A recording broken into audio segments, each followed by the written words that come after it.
Décidément, Lyon et sa région sont en avance. Il y a exactement un an, j'étais venu à Lyon, Lyon Sud, dans le cadre d'une belle soirée avec la faculté de médecine.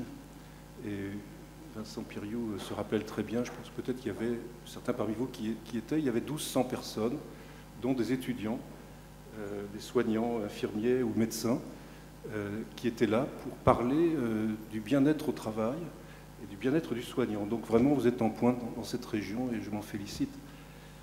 La deuxième chose que je voulais dire, avant de rentrer dans le vif du sujet, c'est que nous sommes le 28 avril et que c'est la journée mondiale de la santé au travail aujourd'hui. Et donc, je ne sais pas, vous aviez peut-être repéré cela, mais en tout cas, vous voyez, les hasards des calendriers sont là.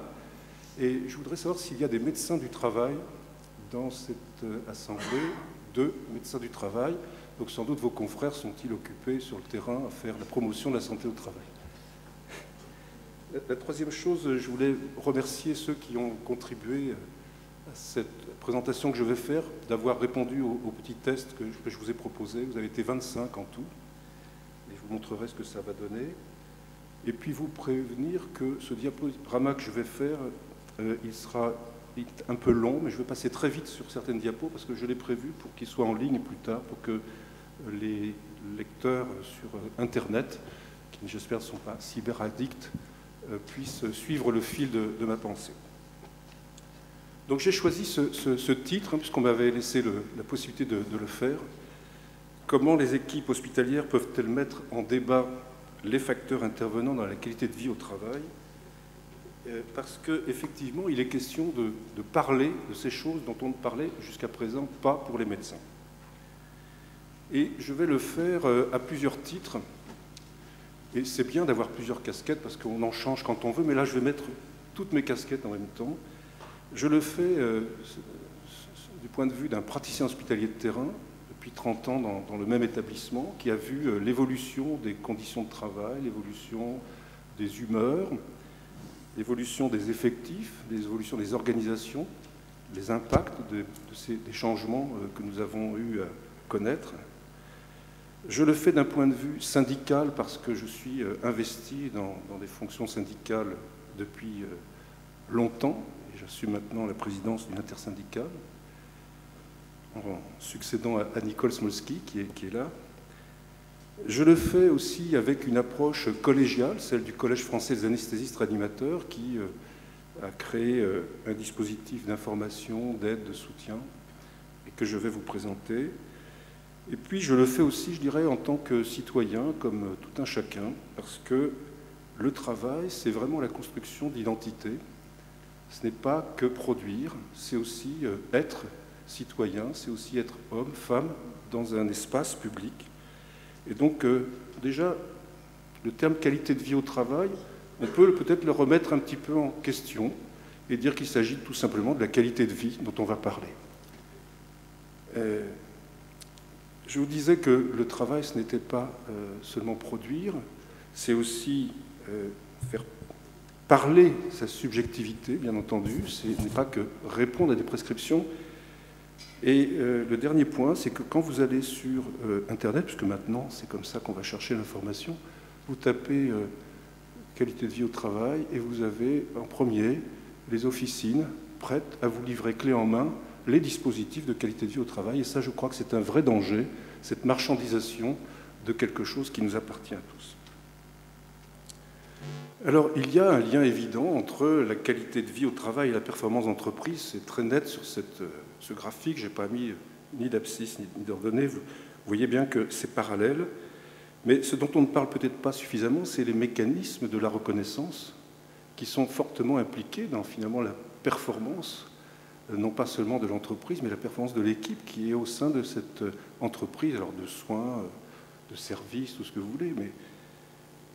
Et un facteur qu'on oublie est probablement aussi la dimension de gratuité, au sens maussien du terme, c'est-à-dire le don qu'on ne peut pas monnayer, quelque chose qui ne se palpe pas autrement que dans le fait de le faire ou le fait de le dire, c'est-à-dire le regard de l'autre, le temps qu'on passe, qui n'a pas de tarification par principe, et qui justement sort un petit peu des modèles économiques que nous avons aujourd'hui et qui est pourtant très important.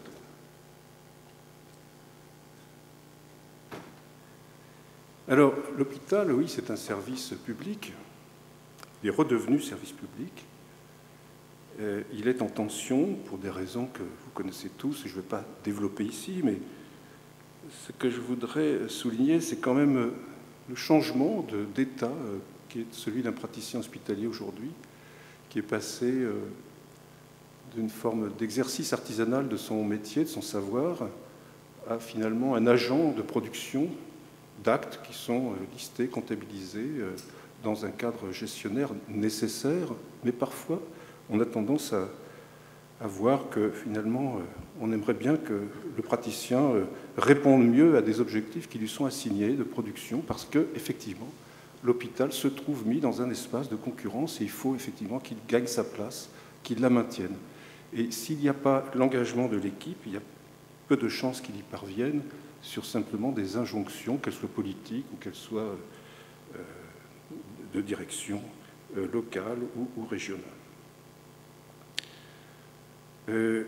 Pour ce qui concerne l'espace de délibération qui était la CME, on voit bien qu'aujourd'hui elle est recentrée sur la qualité, mais qualité de vie au travail des médecins, je ne sais pas s'il y a beaucoup de CME qui ont cette compétence, qui cherchent à l'avoir. C'est une question qu'on devra traiter sans doute dans la table ronde. Et puis, on est dans un contexte, vous l'avez dit, Madame la Directrice, un contexte de rationnement et de rationalisation des budgets. Et donc, on va avoir tendance à chercher à ce que l'on fasse de l'efficience, c'est-à-dire le meilleur service au moindre coût. Et c'est bien normal, mais il est normal qu'il y ait aussi le respect de ce qui est le mode de travail, c'est-à-dire la capacité des gens qui travaillent à échanger sur leur métier, sur les valeurs que leur métier porte et sur leur engagement. Donc, ce n'est pas si simple que cela. Et au point même que j'ai retrouvé ce travail très récent, vous voyez, ça date de janvier dernier, une méta-analyse qui se posait la question finalement du bien fondé et de l'efficacité de ces méthodes dites Lean aujourd'hui. Vous savez, Lean, c'est enlever tout ce qui semble superflu et qui met en question cette façon de voir les choses, parce qu'effectivement, on a besoin de muscles, mais on a aussi besoin de gras. Pour être en vie, on ne peut pas être que du muscle. Je suis un bon exemple. Alors, pour ce qui concerne la qualité de vie au travail, tout a commencé en 2010 et j'ai eu la chance, parce que mon syndicat m'y a poussé, à être dans les travaux inauguraux menés par la HAS, avec à l'époque Raymond Lemoigne, qui était directeur de la qualité à la HAS, et Véronique Gady, dans un séminaire au mois d'octobre 2010, qui justement a abordé toutes ces questions de qualité de vie au travail, avec des questionnements sur la mutation du travail. Vous voyez le programme intéressant que c'était. Et pour la première fois, au niveau de la HAS, on parlait de la santé du soignant, et on a acté le fait qu'un soignant en souffrance ne donnera pas forcément des bons soins, il aura plutôt tendance même à ne pas faire un travail de qualité. Mais aussi qu'il a acté un facteur important, c'est que on courait le risque, avec des prescriptions réglementaires, avec des reportings, parce qu'ils sont nécessaires, mais on était peut-être sans doute allé un peu loin. On avait laissé de côté l'humain au travail, qui lui ne peut pas, comme je le disais tout à l'heure, être tout le temps reporté. Et puis surtout, on a mis en évidence les très fortes attentes sociales dans le milieu hospitalier concernant ces questions de qualité de vie au travail. Alors, j'ai retrouvé récemment la conclusion de Raymond Lemoigne qui m'avait marqué à l'époque, et j'en extrais juste quelques phrases. La qualité de vie au travail n'est pas autre chose qu'un questionnement sur la qualité du travail. Donc on voit apparaître cette première notion très importante. La deuxième, c'est qu'effectivement, et Raymond avait parlé d'une triangulation magique entre qualité du travail et santé des professionnels et qualité des soins. Et puis, il pointait déjà le risque que la démarche qualité portée par la HAS ne soit finalement que le faux-nez d'une injonction bureaucratique et verticale. Donc déjà en 2010, on pensait que c'était peut-être une dérive possible. Et puis, des interactions au sein des équipes qui, effectivement, semblent le centre de ce débat. Aujourd'hui, on peut dire qu'il y a eu un avant, où on parlait au plan national de négociations salariales, de négociations statutaires. On a vu émerger petit à petit les problématiques de souffrance au travail des médecins, on n'en parlait jamais, et il a fallu malheureusement des drames qui ont été médiatisés pour qu'on s'interroge là-dessus. Et vous voyez qu'on n'a toujours pas de compétences en matière de sécurité et conditions de travail au sein des établissements pour les médecins, ça a été dit tout à l'heure. Et ces constats ont engagé peut-être la voie vers des possibles qu'on essaie de construire aujourd'hui et par la réglementation, avec le processus de certification, le fait que le compte qualité rentre dans le processus de certification. Vous voyez, qualité de vie au travail comprend est dans le compte qualité que doivent considérer et exécuter les établissements de santé, ce qui est une nouveauté. Mais à l'échelle d'une équipe, c'est là qu'on se situe, parce que quand on est praticien hospitalier, on y est tous les jours. On a besoin de savoir sur quels facteurs on peut intervenir, qu'est-ce qu'on doit considérer.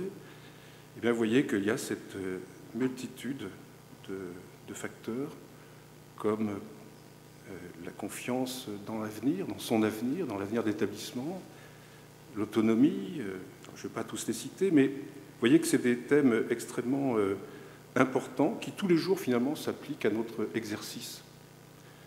La charge de travail, le sentiment d'appartenance à l'équipe, et on voit que les réformes actuelles, alors sans revenir sur le bien fondé ou pas, c'est dans la loi des GHT, vont nous faire nous interroger sur l'équipe. Qu'est-ce que c'est qu'une équipe pluriprofessionnelle, pluri-établissement? Et donc tous ces facteurs-là, ces indicateurs vont être mis en mouvement dans ce débat que doivent avoir les acteurs qui travaillent dans les hôpitaux. Mais ce qu'on peut dire, c'est que si on ne connaît pas les indicateurs parfaitement, on connaît les indicateurs de la non-qualité de vie au travail. Et ça va de la simple fatigue. C'est un des premiers signes. Quand les gens commencent à dire « je suis fatigué », c'est qu'il y a quelque chose qui ne va pas. C'est normal d'être fatigué, mais le dire, c'est quelque chose d'autre. Jusqu'à des comportements extrêmes comme les suicides, et je ne veux pas détailler, ça peut être aussi des comportements addictifs. Donc ça, c'est de la non-qualité au travail. Mais c'est aussi des pratiques de harcèlement, c'est aussi des gens qui ont des propensions à un travail compulsif, et qu'on trouve ça très très bien, parce qu'ils sont effectivement tout à fait dans une logique qui remplit leur mission au-delà parfois même du nécessaire. Et ce qu'on entend de plus en plus dans les établissements, bien sûr on est fier de faire un beau travail, mais quand même des difficultés qui se manifestent dans des paroles de tous les jours. Je ne m'y retrouve plus, on ne sait pas comment je fais, on me demande de faire des choses, on est comme des pions. Et ça, c'est un signal qu'il faut qu'on entende et qu'on mette en débat au sein des institutions hospitalières. Alors j'aime bien cette diapositive, je la sors souvent dans les conférences, parce qu'elle montre quoi? Elle montre que André Lapierre, qu'on avait invité, et qui était le fondateur du programme d'aide aux médecins au Québec, en 1991, nous l'avons invité avec le syndicat SNFAR à l'époque à Paris, 10 ans après, en 2001, pour lui demander les résultats de son programme et pourquoi il l'avait fait. Et vous voyez la petite ligne rouge en bas, il avait fait pour prendre en charge les addictions chez les médecins québécois. Et vous voyez qu'au fil du temps, elles sont restées à peu près stables. Par contre, ce qui a augmenté de façon extraordinaire, c'est les consultations pour problèmes de santé mentale. Et ça touche tous les statuts, omnipraticiens, spécialistes, résidents. Et ici, j'ai mis une flèche. Et cette flèche, si vous vous rappelez le film « Les invasions barbares, le déclin de l'Empire américain », ça montre qu'au moment où on fait des profondes réformes dans un système, il y a des pertes de repères dans le milieu de la santé qui engagent des troubles secondaires qu'il faut pouvoir prendre en charge. Et heureusement, ils avaient monté ce programme qui a répondu effectivement aux attentes. Alors si je vous montre ça, c'est pas pour rien, c'est parce que le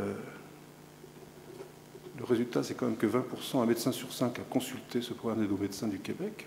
chez nous, on est en train de balbutier sur cette thématique. J'espère qu'on va réussir.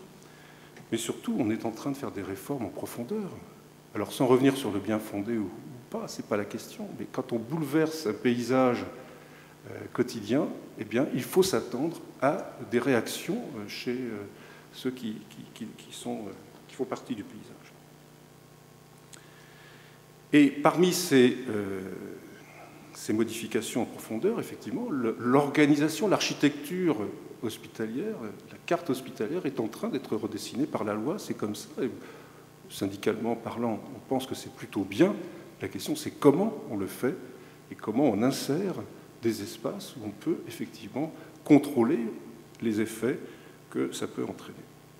Donc finalement, si on parle de GHT, qualité de vie au travail compatible, eh bien on doit se poser la question de l'insertion du praticien dans un projet médical qu'il comprend et qui fait sens pour lui. On doit comprendre quel peut être l'impact d'une flexibilité acceptée ou subie. On doit comprendre la nécessité d'espace de délibération, et ça, Marie Peset, je pense, en parlera mieux que moi tout à l'heure. Et puis, admettre aussi qu'on a compétence, quand on travaille dans un hôpital qui fait partie d'un groupement hospitalier, on a compétence à questionner la qualité de vie au travail au sein même de ce groupement hospitalier. Donc, quelle est l'instance dans laquelle on pourra discuter de tout cela? Alors, au plan syndical, on avait, bien avant la réforme, déjà constaté un certain nombre de faits marquants pour nous. On était souvent appelés par des collègues en souffrance, mais en vraie souffrance. Et on était un petit peu débordés par ces demandes. Et pour y répondre, on a mis en place un système de déclaration en ligne de la souffrance au travail par nos collègues, et qui était géré de manière non pas anonyme, mais confidentielle, c'est-à-dire que des collègues qui étaient vraiment en grande souffrance pouvaient faire des déclarations sur notre site, et nous analysions les critères de leurs déclarations. Et nous leur venions en aide pour essayer de distancier et de comprendre un petit peu ce qui se passait. Et je vous ai ici rapporté les principales données. Vous voyez qu'en 5 ans, il y a eu à peu près 150 recours à ce système de déclaration, et que les pratiques supposées de harcèlement représentent 67% des demandes, mais quand même des idées suicidaires, 20%. C'est-à-dire que ceux qui nous ont contactés sur les 150, eh bien, il y en avait à peu près une trentaine qui avaient exprimé très clairement et nominalement, et c'est ça qui est très important, pas anonymement, mais nominalement, qui avaient coché la case « j'ai des idées suicidaires ». Bien entendu, on prenait contact tout de suite avec eux parce que, qu'ils soient adhérents de notre syndicat ou pas, il fallait leur venir en aide, et c'est ce qui s'est passé. Mais vous voyez que ce système-là, un système qui nous permet d'avoir une connaissance du milieu dans lequel on est censé apporter nos compétences. Ce système de déclaration en ligne va être à vocation à s'étendre, et je peux vous l'annoncer aujourd'hui, vous serez les premiers à le savoir, qu'on va l'étendre à nos 2 intersyndicales préférées qui sont la CPH et Avenir Hospitalier, parce que c'est un service qui nous paraît nécessaire d'assurer. Pourquoi ça nous paraît nécessaire de l'assurer? Parce que la prévalence de l'épuisement professionnel est quand même une réalité. Et vous voyez ici toutes ces études nationales ou internationales montrent qu'elles se situent, en gros, selon les scores qui sont réalisés par le biais d'enquêtes avec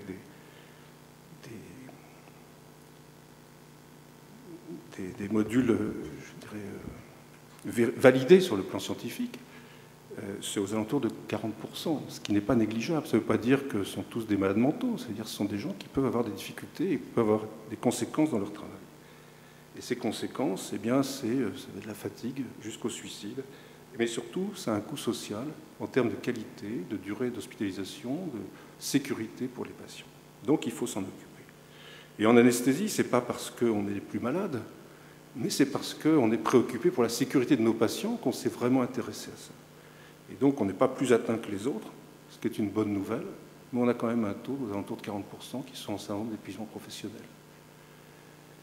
Et les facteurs, quand on regarde cela, eh bien, c'est les pressions quantitatives fortes. Vous voyez que ça multiplie par 3,5 le risque de survenue de burn-out, les conflits vie privée, vie professionnelle, les relations tendues dans l'équipe. Donc tout ça doit être mis en réflexion au sein des établissements pour essayer de comprendre comment on peut remédier à cela. Quand on fait des enquêtes, après des réorganisations sur les blocs opératoires, c'était le cas en 2010, eh bien on s'aperçoit que ceux qui ne sont pas satisfaits, il y a des gens qui sont satisfaits bien sûr, mais ceux qui ne sont pas satisfaits, c'est essentiellement parce qu'ils ont l'impression de travailler sous pression, qu'ils ressentent une ambiance déshumanisée et que surtout ils n'ont pas le sentiment d'avoir une reconnaissance pour le travail qu'ils font après cette réorganisation, ce qui est quand même problématique. Une enquête de la Société française d'anesthésie-réanimation sur le burn-out, toujours en 2009, avait montré que 6% des répondeurs étaient atteints dans les 3 dimensions de Maslach sur le burn-out. Et vous voyez qu'au niveau français, ça représente 500 anesthésistes-réanimateurs, ce qui n'est pas négligeable du tout. Je vous le disais, ça a un impact sur la qualité et la sécurité des soins. Et oui, parce qu'on se rend compte, et ça c'est une étude très intéressante qui n'est pas si vieille que ça, 2014 aux États-Unis, que des choses aussi simples que vérifier le côté à opérer, ou le bilan sanguin, ou la checklist au bloc opératoire ne sont pas réalisées quand on est en épuisement professionnel. Et ça doit nous interroger. C'est-à-dire qu'il ne suffit pas de dire qu'il faut faire, il faut comprendre pourquoi on ne fait pas, il faut remédier à cela. Ça touche aussi les chirurgiens, j'allais dire heureusement, parce que sinon on aurait l'impression qu'on stigmatise notre spécialité, mais vous voyez que là, il y a une relation tout à fait linéaire entre l'importance de l'épuisement émotionnel et la survenue d'erreurs chirurgicales. C'est presque mathématique. Donc, il faut absolument qu'on s'intéresse à cela. On s'intéresse à cela d'autant plus que quand il y a des accidents, ça émerge dans les médias, mais on ne va pas toujours au fond des choses. Et on ne sait pas, moi je me pose la question pour le drame d'Orthez, par exemple, je me pose la question, comment se fait-il que dans une équipe, on ne se rende pas compte qu'une collègue est alcoolisée pendant 3 semaines et qu'on le découvre à l'occasion d'un drame? Et ça, ce sont des choses que, sur le terrain, heureusement, ce n'est pas fréquent, mais on doit s'interroger pourquoi est-ce qu'on ne se rend pas compte qu'on a un collègue qui est gravement dépressif, pourquoi est-ce qu'on ne se rend pas compte qu'on a un collègue qui dysfonctionne et qu'on n'arrive pas à contrôler. Regardez cette affaire de Bourges qui est dramatique, ça va jusqu'à la mort du patient, et on n'arrive pas à arrêter ça avant. Il y a donc un problème au sein de l'équipe de communication et de capacité à réguler tout cela.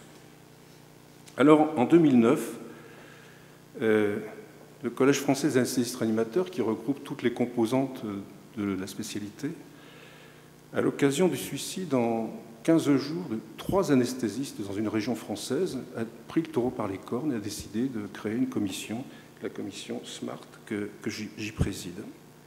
Et cette commission travaille, elle a commencé par poser la question, est-ce que les risques psychosociaux sont importants pour notre spécialité à considérer? Et la réponse est oui.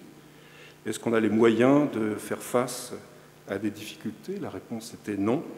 Et qu'est-ce que vous attendez? Un numéro d'appel, et puis qu'on aborde ces questions en formation initiale et en formation continue. Voilà les demandes qui étaient formulées, et en plus que les médecins libéraux aient aussi accès à un service de santé au travail, ce qui n'est pas le cas.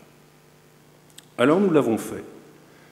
Nous l'avons fait, et je vous renvoie sur le site, parce que je ne vais pas développer le site maintenant, mais on a mis en place un certain nombre d'outils pour informer les collègues, mettre en débat finalement toutes ces questions au sein de ce qu'on appelle les équipes, les collectifs, et pas seulement entre nous, mais avec les responsables institutionnels, par le biais d'un certain nombre de moyens. Donc ça fait l'objet d'une campagne médiatique dans tous les congrès. Et on s'est dit que finalement, pour un jeune qui était en difficulté, il ne va pas forcément se tourner vers son chef de service, il ne va pas forcément aller voir sa directrice générale du CNG ou sa directrice générale d'ARS ou son directeur. Et si jamais il est en alcoolisation, en toxicomanie, vers qui peut-il se tourner? Et même le téléphone, il n'est pas dit qu'il téléphone. Donc c'est pour cette raison qu'on a choisi de mettre à disposition des plus jeunes le chat, parce que c'est aujourd'hui, cette génération Y, c'est comme ça qu'elle communique, et c'est comme ça peut-être qu'il faut essayer de la toucher pour aller essayer de répondre à leurs questions. Alors, sur le site, plusieurs choses. D'abord, une documentation qui est très large, vous le voyez, avec un tas d'onglets, des fiches pratiques, dont je vais vous montrer quelques exemplaires, de quoi faire la bibliographie facilement. Comment parle-t-on de toutes ces questions à l'étranger? Des liens vers des émissions qu'on a répertoriées qui traitent de ces questions-là, des liens utiles et notamment vers le site qu'anime Marie Peset, qui va peut-être nous en parler tout à l'heure, sur la souffrance, sur le travail d'équipe, sur comment finalement s'armer mieux collectivement quand on doit répondre à des difficultés professionnelles. Des fiches pratiques. Est-il normal qu'on ne sache pas comment aborder un collègue qui a des propos suicidaires? C'est très en amont que ça se passe. Ce n'est pas le numéro vert qui va régler ça. C'est au sein de l'équipe, savoir comment on peut approcher ces questions-là sans avoir peur. Comment approcher un collègue qui a eu un accident grave en anesthésie, mais c'est valable aussi pour la chirurgie, c'est valable pour d'autres spécialités, et qui va rentrer chez lui comme ça. Qu'est-ce qu'on doit faire? Est-ce qu'il y a des choses? C'est ce à quoi nous répondons avec ces fiches pratiques. Comment faire face à une situation de harcèlement présumé? Pas sûr, mais peut-être. Et comment aborder quelqu'un qui a un comportement addictif, soit avéré, soit découvert? Parce que ça, c'est la grande omerta jusqu'à présent. Personne ne sait comment il faut faire. Enfin, du moins, personne ne dit en amont, bien avant, comment on peut s'y prendre. Donc finalement, la question est de s'approprier le débat au sein d'une équipe. Et c'est pour cette raison que ce que nous avons choisi, c'est l'outil des autotests, qui sont un prétexte, en fait, d'une part, à s'évaluer soi-même, mais aussi à ce qu'au sein d'une équipe, on puisse décider de regarder, de faire une espèce de selfie de l'équipe pour considérer un certain nombre de situations cliniques de manière strictement anonyme, et analyser ensemble les résultats avec des experts, des référents qui vont pouvoir accompagner les membres de l'équipe. Alors vous voyez, on a mis en place un certain nombre, mais on va en mettre d'autres. Et c'est ce que je vous ai proposé de faire tout à l'heure, mais enfin, ces derniers jours, et je vais vous montrer les résultats tout à l'heure. Mais quand vous regardez cette diapositive qui vous présente les résultats de la passation des tests il y a 3 jours, eh bien, vous voyez qu'il y a 4400 tests qui ont été réalisés sur 6000 qui ont été ouverts, donc c'est un taux de passation quand même très important, et de 72%. Et en anesthésie, ceux qui sont le plus faits, c'est l'épuisement professionnel, la dépression, la fatigue, la somnolence et l'alcool. C'est-à-dire des tests qui sont capables de vous dire si vous êtes dangereux pour l'autre. Ce qui témoigne quand même d'une conscience professionnelle très aiguisée dans notre spécialité. Et ce qui permet aussi de débattre de tout cela après, quand on va en parler ensemble. Parce que c'est un plus pour une équipe de pouvoir se regarder en face sur un certain nombre de thèmes, et c'est ce qu'on propose avec les tests en équipe, vous l'avez expérimenté, qui s'organisent avec un référent, qui va pouvoir créer un compte et diffuser un code pour que les collègues de l'équipe, par exemple notre équipe aujourd'hui, décident de regarder comment elle se comporte vis-à-vis des troubles du sommeil, vis-à-vis de l'épuisement, de la dépression, ce que vous voulez. C'est totalement anonyme et les objectifs finalement, c'est à partir des résultats de ces tests, apporter de l'information à l'équipe sur elle-même pour lui permettre de se réapproprier des problématiques qui lui appartiennent, en termes de santé, en termes de qualité de vie, pour analyser ce qu'elle vit tous les jours et pouvoir le mettre en débat.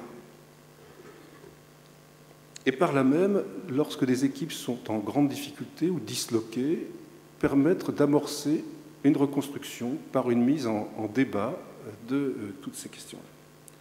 Et vous voyez qu'on peut imaginer monter un programme de e-learning qui nécessiterait, par exemple, que les institutions dégagent du temps pour que les professionnels puissent aller se former en ligne sur leur temps de travail pendant 3 heures sur une thématique donnée. Mais on pourrait faire ça plusieurs fois pour essayer de comprendre ce que c'est que le burn-out, ce que c'est que la fatigue, ce que c'est que l'épuisement ou l'alcoolisme au travail. Et ça nécessite effectivement un soutien institutionnel. Alors le cycle, vous le connaissez, C'est choisir les tests, désigner un référent, et puis on va restituer les résultats à l'équipe. Et cette équipe va réfléchir à partir des documents qui sont accessibles sur le site, mais aussi d'autres documents.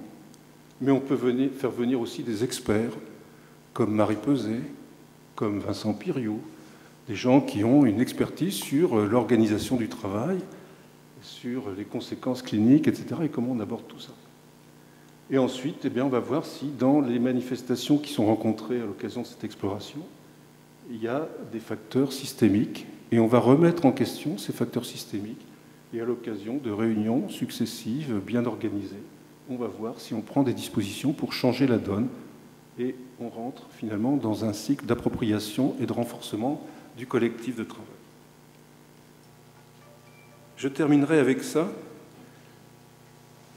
La problématique du travail empêché, de la qualité empêchée, je veux dire, que développe très bien Yves Clos, que tout le monde devrait lire, parce que ça, c'est une équipe peut s'approprier cela, et qui postule que quand on ne peut pas faire un bon travail, c'est là qu'on souffre, et on n'a pas de qualité de vie au travail.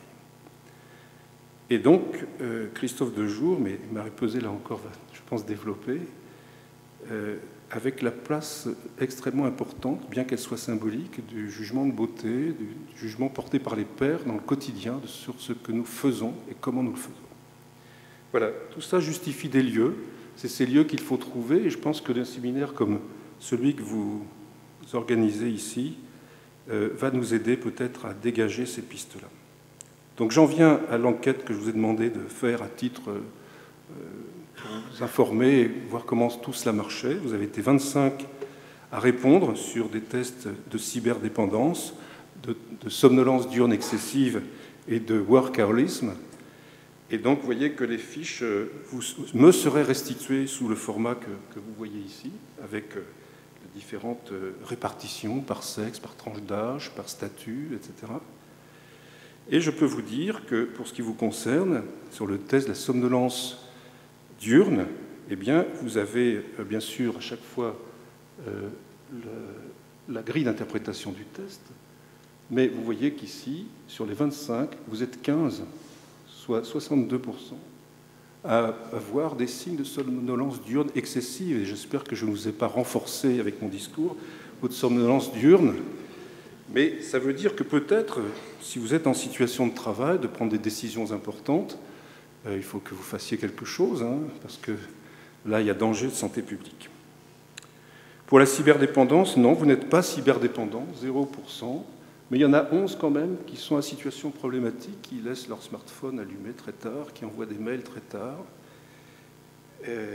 Et donc, tout cela est très intéressant, donc ça permet... Bon, j'ai pris ces deux exemples-là parce que je ne voulais pas vous lancer sur votre burn-out, ce n'était pas le lieu, mais pour vous lancer sur la piste de ces explorations d'équipe. Et puis, si après tout cela, tous ces efforts, on n'arrive pas à sensibiliser les institutions, je crois qu'il ne restera plus qu'une chose, c'est à photocopier cette page-là, à la coller sur le mur, et effectivement, quand on voudra recevoir de la reconnaissance, on ira se frotter le dos là-dessus, et on risquera peut-être d'avoir une satisfaction. Voilà, je vous remercie, et j'espère que je n'ai pas dépassé mon temps, je ne crois pas. Voilà, sinon vous...